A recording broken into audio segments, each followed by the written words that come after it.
Why have we chosen XRP? What does it mean for us to make that choice and what motivates us? Today, I'm going to be diving into a thread that got me thinking. Stick around on Crypto Sense UK.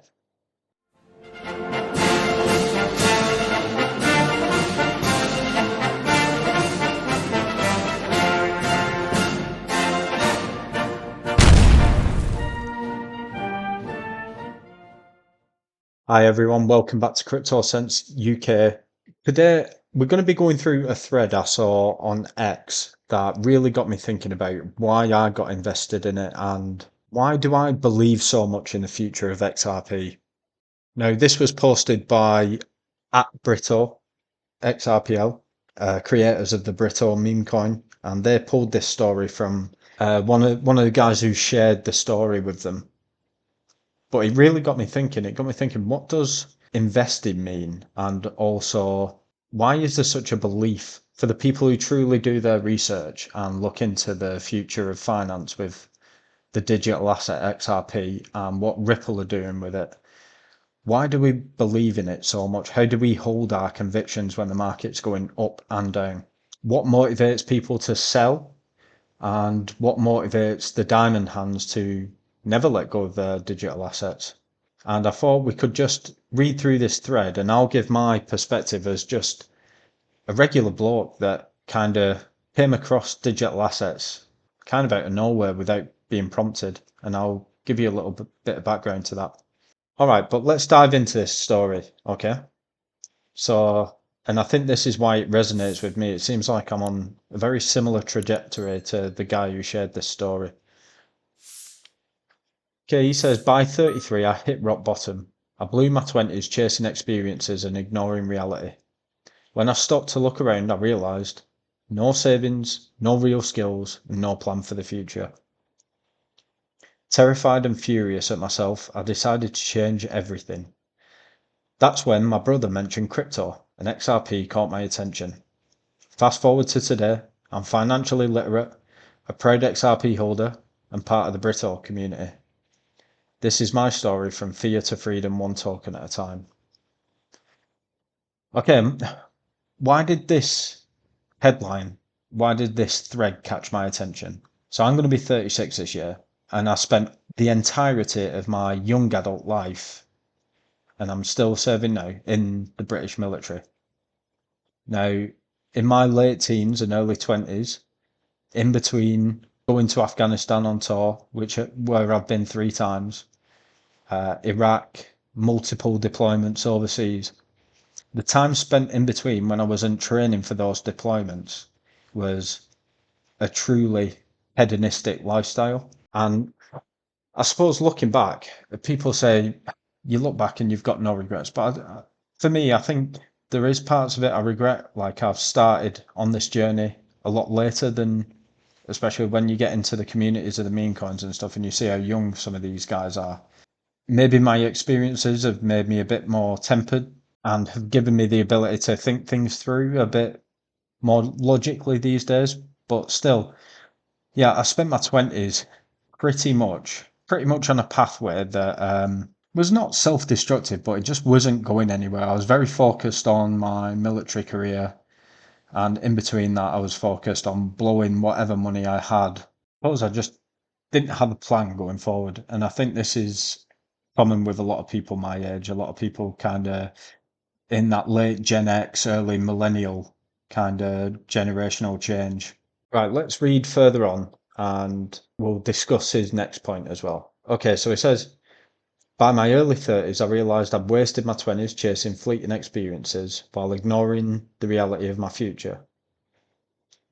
When I stopped to look around, I realised I had nothing to show for it, no financial security and no sense of direction. One night I broke down, anxiety hit me like a truck. What have I done with my life? That low point became the turning point, and I said to myself, enough is enough. Now, for me, I don't think the realization was as abrupt as that. I met my now wife. We went traveling for a year. I took a sabbatical out of the army, and then not long after that, we got married and found out that she was pregnant with our first kid. And I think during that time, it kind of slowly crept up on me that things were starting to get real, and my father had not long died, and I, I just think it kind of. My father died at an early age. He was like early 50s, and I think it kind of just put the rest of my life into perspective that these experiences, they don't actually mean that much anymore, and really I should be investing my time and money to, obviously you need money to invest, but definitely my time researching how to provide a better life going forward. But yeah, it definitely wasn't as abrupt as the feeling that this guy's feeling right here. But I think a lot of people probably go through this, that kind of, what the hell have I done with the best years of my life? Okay, so it goes on. I didn't find XRP through some aha moment. It started with a casual convo with my brother in 2020. He said, I have a little crypto, some XRP and BTC. At first, it was just noise, but as my existential crisis deepened, I became obsessed with learning about money. That's when I took a chance. January 3rd, 2021, bought my first XRP 90 tokens at 23 cents. My financial journey had begun. How did I find out about XRP? Funnily enough, I was reading a couple of books. I was in Estonia. It would have been early 2020. So it was like during the COVID times. Yeah, I was reading I'd started to get interested in money, ISAs, long-term saving accounts, how to make your money work for you. I'd just read, I'd just read a book from what's called an ISA millionaire in the UK. Apologies, I can't remember his name right now. But basically, this guy, he had made his millions by maxing out his ISAs and by using a technique called spread betting, which is completely tax free, which is basically like CFDs and leverage trading, but it's considered betting. The spreads are a bit higher, so there's risk in your entry points. Yeah, the other book was called How to Own the World by a guy called Andrew Craig, a really successful British investor, worked at loads of big firms all around the world. He owns his own, well, runs his own mutual funds now. And there was a common theme at the back of these books, and it was warning about crypto, saying how speculative it was. And the warning, as it does with a lot of young men, made me want to learn about it more. And I first dove into XRP. I didn't know how to set up a wallet. I didn't know anything like that. Never heard of Uphold, Coinbase, anything like that. Was actually, I opened up a CFD account with Trading 212, which is a trading website basically. They offer a range of financial products. And stupidly, yeah, I got into CFDs, but I must have got in at a perfect time because I think I got in at XRP at like 12 cents and it rose like doubled, nearly tripled in price. And I cashed out. I made a couple of £100 and instantly, like the instant gratification of that money spurred on something inside me to learn what the hell is this stuff. So that's how I got introduced to XRP. Okay, he continues here. After the first purchase, I couldn't stop digging. YouTube channels like Digital Asset Buy, researching blockchain tech, reading about the SEC lawsuit. For the first time in years, I felt something new. Curiosity. This wasn't just investing, this was me rediscovering my love for learning. It felt like a fresh start and a way out of my old life. Yeah, I cannot thank guys like Digital Perspectives, the Digital Asset Investor, the Bearable Bull, even people closer to home, Lewis Jackson, really influential people who started me on my journey. I know Lewis Jackson came around later, but I think the topics he dives into are really interesting as well. Research in blockchain tech. I can't stress this enough. I am your typical guy from basically the suburbs of Manchester, like from a completely forgettable little place, lovely little town, but completely forgettable in the middle of nowhere in England. I started learning about this blockchain stuff, XRP, Bitcoin, reading white papers, and it just really got me hooked. And if I can do it, anyone can do it. It was completely esoteric to me at the start. But the more I read, the more I watched videos where people discussed the topics and explained it to me in layman's terms. What does this mean? What's a Nostro Vostro account, and why does it cost so much money and take so many days for Swift to move this value? And is there actually a problem that needs solving by this tech? And it was just so interesting to learn about, especially when you start purchasing the digital asset that you believe is going to be used for or to solve all these problems. And then yeah, the SEC lawsuit comes. I mean, I've never had any interest in American government bureaucracy or anything like that. And now I feel like I'm halfway to being an expert in what it means for a liberal leaning or a conservative leaning SEC chair and stuff like that.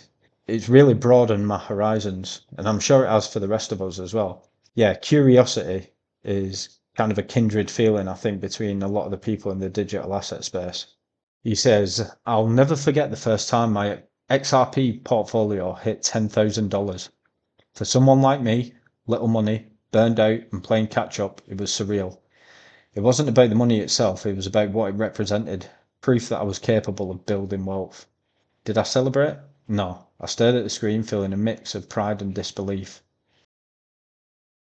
This part of the thread hit me hard because I was sat there in 2021 when all the hype was around that the SEC case might be ending, and people were battering around ideas that it was going to get dropped. The SEC didn't have a case, and my portfolio on Uphold, I think, was sat at about 22,000 pounds. So I don't know what that is in dollars, maybe about $26,000. And I didn't cash any of it out. I hadn't matured in my investing mentality, to take your original stake off the table, enjoy your little bit of profit. There's always going to be a dip and stuff like that. I hadn't really come up with my exit strategy or what bags I wanted to hold on to forever, all these different little points. So yeah, I didn't celebrate either. And then the bear market came and people panicked, not me. Warren Buffett says, be greedy when others are fearful. I took that to heart. Every dip was an opportunity. I cut expenses, saved aggressively, and bought more XRP. My focus wasn't just on short-term gains, it was on building real wealth. The bear market tested me, but it also shaped me. And yeah, there was moments during the bear market where I thought, are we ever coming back from this? Me and my wife had just had our second child just before the bear market really kicked in. Didn't have a lot of cash on the side, and sometimes you question yourself, if I save this money, is this really the right use of it? But I kept, whenever I could, I kept building up my bags and building up my bags. I'm not saying I've got a huge amount compared to some of the people out there, but I've got enough now where I feel so comfortable. There's a portion of it on a Ledger Nano that I literally just never look at, and it's quite a sizable amount. And the ledger's hidden away, my seed phrase and everything is hidden in a separate location because that panic did subside, and the conviction of learning more about the XRP ledger and just the connections with Ripple have truly galvanized my belief in this asset. So yeah, did the bear market test me? Personally, yeah, it definitely did. But it also made my outlook much stronger. Okay, he continues, something unexpected happened as my portfolio grew. I stopped obsessing over every price move. In 2021, I couldn't sleep if XRP dropped 5%. Now I barely flinch when there's a big dip. Why? One specific moment comes to mind when a sudden dip wiped thousands off my portfolio, and I found myself calm, not panicked. Instead of spiraling, I focused on what I'd learned. The dip was an opportunity, not a loss. That's when I realised growth is about seeing the bigger picture. Believing in the long-term vision gives you clarity and peace.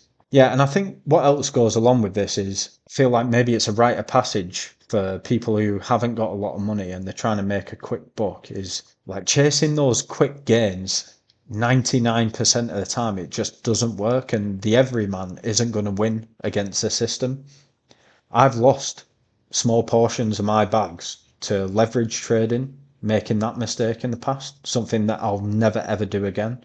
And I was stressed out all the time that I was leverage trading, like even 2x leverage trading. I'd be constantly on my phone checking all the time, what's it doing? Looking at 5 minute charts and stuff like that. It was just completely unsustainable and ridiculous when I look back on it.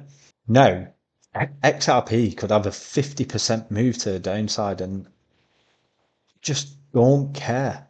The bad news, in quotation marks, just does not affect me whatsoever. And the good news makes me happy. So I think that's something that comes with maturity, this time in the market. This is my second full cycle now, and I'm so much calmer than I was in 2021 and all through the bear market. None of the hype gets me chasing into anything. I've got a set of rules that I follow, how I research a coin. Different rules apply to different asset classes, obviously. My utility coins, I definitely read deep into them. But I'd be lying if I didn't say I had small bags of meme coins on the XRP ledger as well. And there, you just take a different set of principles, but the idea stays the same. All right, let's crack through the rest of this. Okay, so he says, for me, crypto isn't just about holding, it's about making your assets work for you. Here's my strategy. XRP and liquidity pools, and he says he uses the Magnetic X platform, utilizing the AMM, the automated market maker on the XRPL. And he chose it because it's straightforward, reliable, and generates steady fees from liquidity pools. It's perfect for passive income. Second strategy then is Flare networks with liquid staking for 3 income streams. And then Velo and Stronghold, I believe that is off the top of my head, on Stellar AMMs. Every token I own earns yield. My money is never idle. And this is how he plans to create generational wealth. 100% love this strategy. I think he's really good putting his money to work. I think that's perfect. I'm still in my conservative stage with what I want to do with my XRP. I've tested out the AMMs. I've had a little play about with them. Never held something in there too long. I feel like I still need to understand the AMMs a bit better. And yeah, the Flare networks. I've been staking my Songbird and my other tokens for a long time and just building those bags up and up.